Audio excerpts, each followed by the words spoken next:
Democracia não tem preço, perder a democracia tem preço, a gente sabe, basta olhar essa Venezuela aí, esse troço que tá aí, essa coisa horrorosa.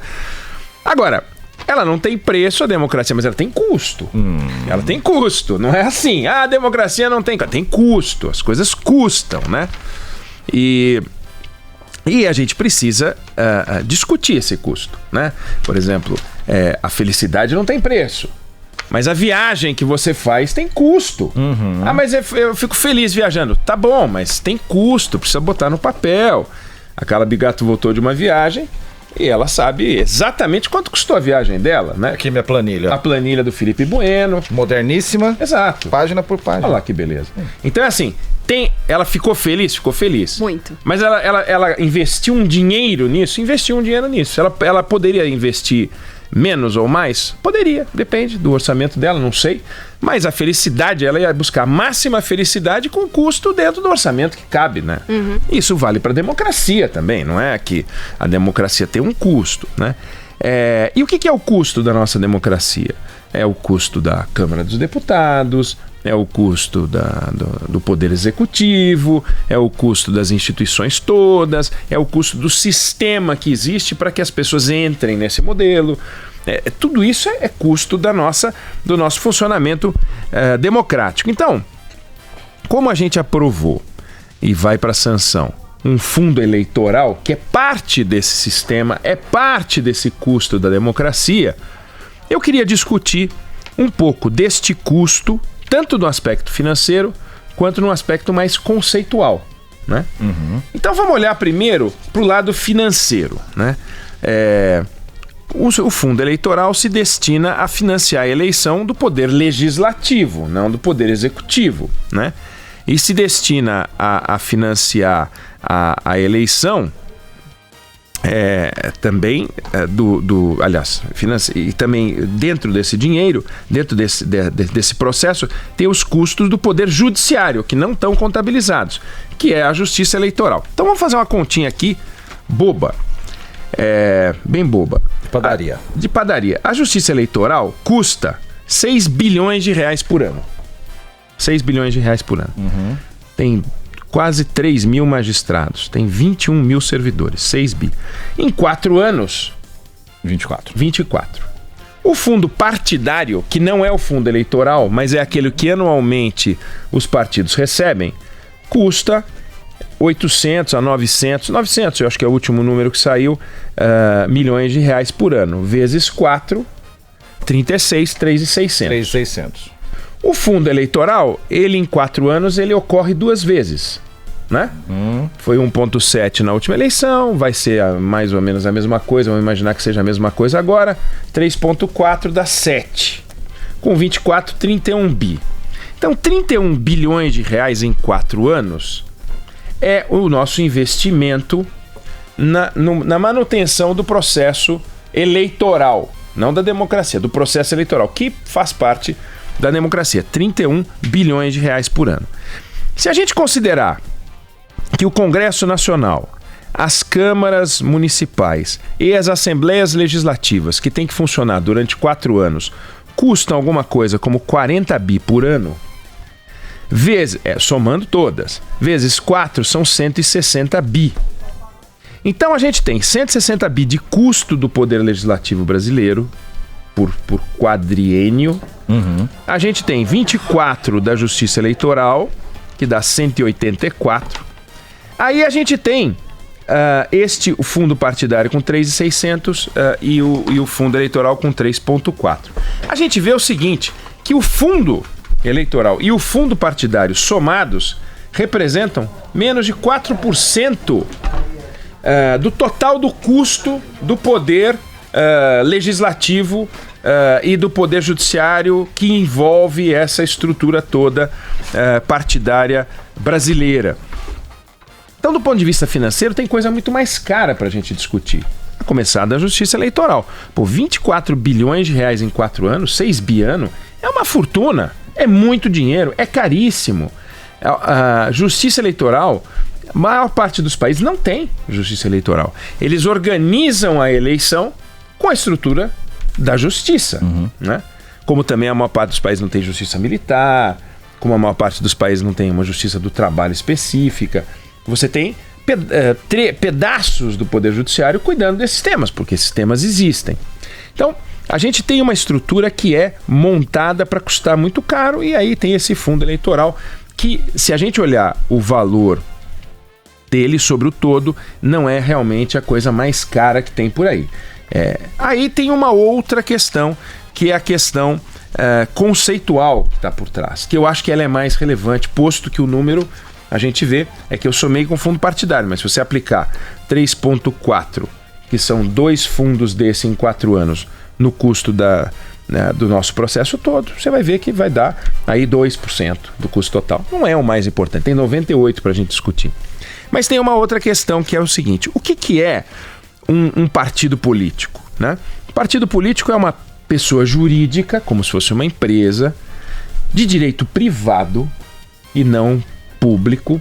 Não é uma secretaria, não é um ministério, uma autarquia, nada disso. É uma pessoa jurídica de direito privado, e ele trabalha para, claro, assegurar a democracia, o regime democrático e tal.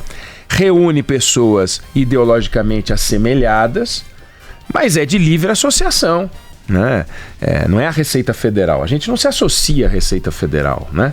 A gente não se associa ao Ministério da Defesa quando a gente se alista aos 17 anos. A gente tem que. A relação com o Estado é uma relação de tem que, não é uma relação de pode, né? É de direitos, mas também de muitas obrigações. O partido está no mundo dos direitos, da sociedade e tal.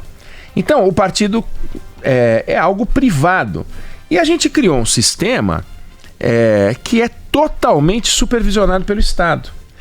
Ele é mantido ao longo dos anos por um dinheiro público, orçamentário, tem lógica, matemática, etc. Mas tem uma questão: por que é mantido pelo Estado, né? E quando tem eleição, a gente também mantém pelo Estado. Por quê? Aí a gente diz, não, mas é porque é a maneira que a gente encontrou de financiar, porque a alternativa que a gente fez de uma outra vez foi o financiamento privado, e o financiamento privado com grandes empresas, que era uma distorção, porque as grandes empresas tinham um limite, 5% do total do faturamento, etc. e tal, mas como elas eram muito grandes, elas nunca atingiam esse valor e botavam muito dinheiro nas campanhas. A gente nunca conseguiu, como disse o professor Schiller ontem aqui, fazer um sistema de financiamento individual, seja no crowdfunding, seja lá o que for. A gente nunca conseguiu. A Marina Silva tentou, a gente discutiu isso aqui ontem, ela não conseguiu. Mas já que ninguém nunca conseguiu, por que a gente então tem que apadrinhar isso? Por que a gente não faz uma experiência de, num determinado ano, numa eleição, e a eleição municipal talvez seja melhor, pode fazer nas menores cidades, pode fazer nas maiores cidades, pode fazer só nas capitais, pode fazer só nas cidades entre 100 e 200 mil habitantes, fazer uma experiência de financiamento individual, privado, só de pessoas, e seja lá o que vai dar, deu. Né? Vai sair um resultado diferente. Pessoas físicas, no caso. Pessoas físicas. Então, você pega hoje, fizeram uma conta maluca. É assim, o fundo partidário, você tem um cálculo que é 35 centavos por eleitor, multiplicado pelo total de eleitores, isso dá o valor do fundo partidário. E o fundo eleitoral é uma porcentagem das emendas que os deputados têm direito. E dá um outro dinheiro. Aí você distribui esse dinheiro do fundo partidário, uma parte 5% para todos os partidos e 95% proporcional às bancadas. O que isso acaba produzindo? Produzindo o seguinte: quem recebe o dinheiro são eles próprios que estão lá, né? São os partidos. Quem mais recebe é o maior partido. Quem está dentro tem vantagem, porque participa da divisão. Então é um sistema feito para manter e não para mudar. Não é feito para mudar. O que aconteceu na última eleição, que foi a eleição do Jair Bolsonaro, que elegeu candidatos daquele partido novo lá, o Zema, em Minas Gerais, é uma coisa muito fora da curva, porque o sistema é montado para ganhar os partidos de sempre, que são os partidos que têm um bolo de dinheiro. Então, uma experiência para a gente ver a livre associação das pessoas patrocinando. Porque nós estamos num modelo em que tudo é patrocinado pelo Estado. A gente é patrocinado, as empresas foram patrocinadas pelo Estado naquele modelo da escolha dos campeões nacionais. A gente tem subvenções patrocinadas pelo Estado. A gente tem as bolsas isso e bolsas aquilo patrocinadas pelo Estado. Então, a gente tem um país hoje que é totalmente estatizado. E o processo eleitoral também é. Do ponto de vista conceitual, do ponto de vista da matemática, é um sistema relativamente barato se você pegar que ele custa em 2 anos 3,4 bi contra 160 bi em 4 anos do Congresso e das Assembleias, enfim, do Poder Legislativo, ou 24 bi da Justiça Eleitoral. Tem outras distorções maiores para a gente esfaquear, cortar, né? Desbastar, que seria mais importante. Mas tem uma questão conceitual. Por que será que a gente não pode experimentar? Aí vem aqueles, não, peraí, você está atacando a democracia.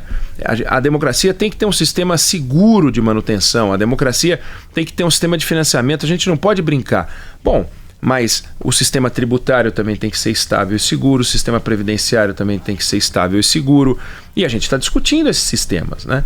E na hora de discutir o modelo de eleição, olha o que a gente discutiu, nada, a gente simplesmente está discutindo números. Porque até pensaram em mexer, mas mexer para intensificar o benefício para os políticos. E daí ficou ruim, o Senado voltou atrás.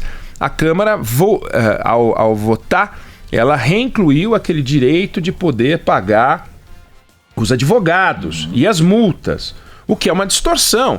Vocês sabem, Carlos e Felipe, que em 2015 o Tribunal Superior Eleitoral se debruçou sobre essa questão do uso do fundo partidário, não do fundo eleitoral, porque naquela época o fundo eleitoral não estava constituído dessa forma. E disseram o seguinte, olha, pagar multa com o fundo partidário é uma excrescência, não pode, com o fundo partidário. Aí agora eles vêm com a aprovação para pagar a multa com o fundo eleitoral. Vão dizer, não, é o fundo eleitoral, um outro fundo, não é o fundo partidário. Então isso tende a ser judicializado. Pode sim isso parar no TSE.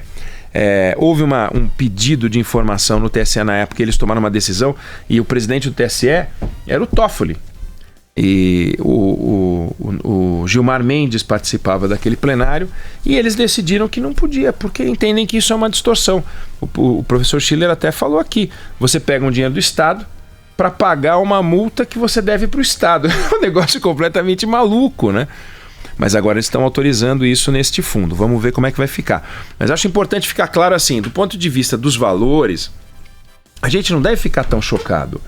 1,7 bi é muito dinheiro, mas a estrutura do Poder Legislativo, a estrutura da Justiça do Trabalho, gente, a Justiça do Trabalho é até 4 vezes mais cara do que isso, por ano, né? Então, não é o pior. O pior é assim que a gente quer financiar a nossa democracia? A gente acha que é o Estado quem tem que financiar a democracia ou somos nós que temos que financiar a democracia? Nós é que temos que nos responsabilizar até para a gente aumentar a proximidade com esses personagens de quem a gente não ouve falar ao longo de 4 anos, ninguém sabe em quem votou e não tem motivo para saber em quem votou, porque vai ficar frustrado se souber se lembrar em quem votou e descobrir como ele tem votado. Provavelmente ele foi a favor desses projetos que a gente não gosta. Então, eu acho que cabe uma discussão mais filosófica aí. Agora, para isso, a gente precisa, no processo eleitoral, escolher pessoas que pensem assim, né? Porque basta ver que nessa eleição a maioria topou. Foram, quanto foi? 252 votos a favor. Teve o quê? Foram 150 contra, né? Uhum. Mas 252 votos a favor, da mais da metade da casa ali, querendo essa manutenção, querendo essa beleza que é você receber um bolo de dinheiro, nem tem que se dar o trabalho de fazer rifa, de fazer aquelas coisas que a gente estava falando ontem aqui. Não tem que fazer nada. Você sai e recebe um cheque na tesouraria do seu partido. Não faz sentido isso.